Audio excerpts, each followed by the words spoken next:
nous avons réalisé une étude en partenariat avec différents organismes sur la valeur nutritionnelle des drèches de bioéthanol issus de céréales à paille.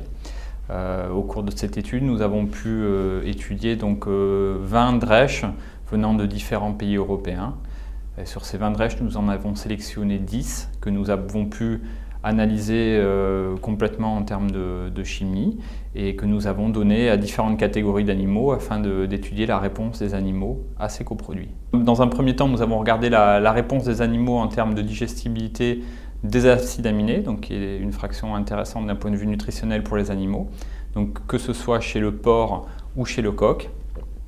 Donc en termes de résultats, ce que nous avons pu voir, c'est qu'il est possible de prédire la digestibilité des acides aminés à partir de 2 critères principalement. D'une part, la teneur en lysine des coproduits, et d'autre part, un critère qu'on appelle la luminance, donc qui est mesuré par un colorimètre, qui permet d'objectiver les différences de couleurs qui sont observées visuellement entre les coproduits. Dans une deuxième partie de l'étude, nous avons regardé la réponse des animaux en termes de digestibilité de l'énergie. Donc une des grandes originalités de l'étude, ça a été de regarder cette réponse à la fois chez des porcs, chez des truies, mais aussi chez des coqs, chez des poulets, chez des dindons et chez des poules pondeuses. Donc en cela, l'étude était très originale. Et donc là, nous avons pu établir des lois de réponse de ces animaux aux coproduits.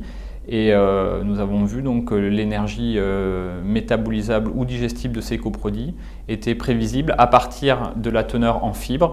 Donc le critère fibre que nous avons choisi, c'est la teneur en ADF.